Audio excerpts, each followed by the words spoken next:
Bronx Borough President Ruben Diaz Jr. is demanding that the New York City Housing Authority, or NYCHA, issue an immediate emergency declaration to deal with the growing number of housing authority buildings in his borough and across the city plagued by defective boilers.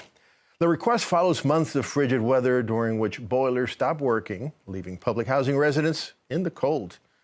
The letter is addressed to the embattled Housing Authority Chair, Shola Olatoye, who continues to have the support of the mayor, despite growing calls for her to step down for misleading the federal government and the city council regarding lead inspections in NYCHA apartments. The mayor recently announced that the city will be investing $200 million in boiler replacements.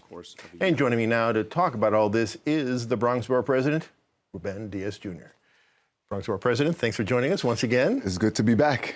So, Borough President, I know that you visited a lot of these NYCHA buildings during the cold spell, the terrible cold spell, the buildings where the boilers weren't working.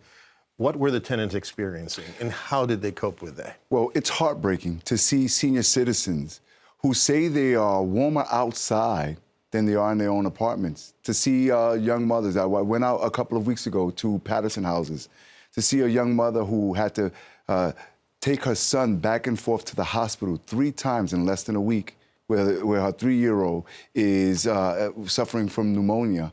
And not because he was outside without a coat, but because they're in their own apartment. Right. And we know that NYCHA is a mess, Rafael. We know that there is a lot that needs to happen here, that from the top down, we've seen the leadership either falsify certifications at the federal level, the federal government, lie to the city council. Under oath. Under oath. We know that the DOI has said that, you know, her testimony was not factual. Correct. Mm-hmm. And we also know that there's been a divestment of funds at the federal level for decades now. But how do we cut through all of this cacophony? How do we cut through the noise and really keep what's important in mind, which is okay, but before the people of the residents of NYCHA? You know, Scott Stringer recently had a study which showed that NYCHA boilers are 5 times in greater risk of breaking down than they are citywide. How did this happen? What are the factors that led to that? Well, to be fair to Shola, the commissioner, and to the chairwoman and to this administration, this has been happening over years, again, of divestment at the federal level. I think that everyone from the city to the state, all hands should be on deck, and we just haven't been investing in the infrastructure of the New York City Housing Authority. And I think to a great deal, we all can do better. Mm-hmm. But you say we all can do better, and you've been Bronx Borough President for almost 9 years now. Do you think that you bear some responsibility? Well, we've been allocating capital funding to the New York City Housing Authority since I became the borough president. But it cuts to the heart of the argument here. When you look at financing, the mayor just announced $200 million for new boilers. And it begs one question in one word: when? When will they get these boilers? So the problem here is that we need to call it for what it is, which is a state of emergency. When you declare an emergency and now you can get through the red tape, you can cut the red tape and expedite and accelerate the procurement process. If not, then all we're doing is throwing money at a problem and not giving the people of NYCHA the services and the equipment that they need as soon as possible. So officially, that's how it works? If you declare it a state of emergency, then all the rules and regulations and all the laws applicable are put aside? Not necessarily, and granted, you know, these are all safety valves that are put into place so that we don't have any corruption. But when you look at the procurement process, and by the way, New York City Housing Authority, they have to go through a city, state, and federal procurement process. So let's take boilers, for instance, at Patterson houses. Patterson houses have boilers that have been financed since 2011. But when you look at phase 1, which is purchasing the boiler, you have to do a public solicitation. You have to find the vendor, vet the vendor. You have to then register, negotiate the contract, register with the New York City Comptroller's Office.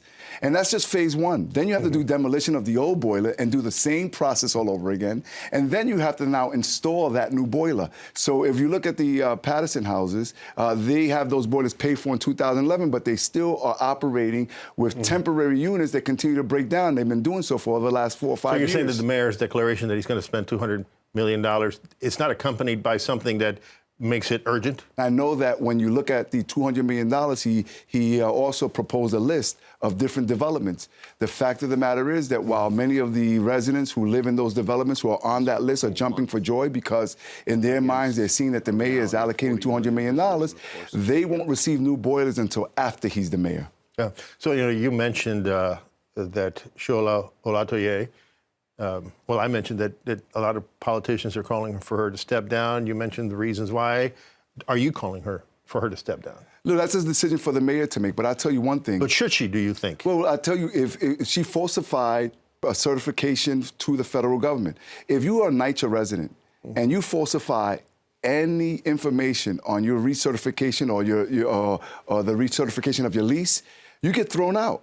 And so if it's good enough if that is applicable to a resident, then shouldn't it be applicable to the chairperson of the New York City Housing Authority? But the mayor is sticking by her. Come hell or high water, he's saying she's staying because she's doing a good job. You talk to the mayor. Why is he saying that? I don't know. He's defending the indefensible. But I'll tell you one thing. It really doesn't matter. Again, when we make our calls for emergency declaration, it doesn't matter whether she stays or if you put someone new. It doesn't matter if you allocate money without a declaration of emergency. And who has to declare that emergency? The mayor? mayor? The New York City Housing Authority has the opportunity, the option to do so. And it triggers whenever there's an unforeseen danger, whenever there's a safety issue, whenever there's a necessary service that needs to happen. I think that if you look at all those three boxes in the letter of the law, when a senior citizen or a baby is suffering, freezing in their apartments, I think it all applies. Well, Bronx Borough President Diaz, I hope something gets done and done quickly for the people who live in these places. Thank you so much for joining us. Thank you for talking about this. Thank you for the opportunity.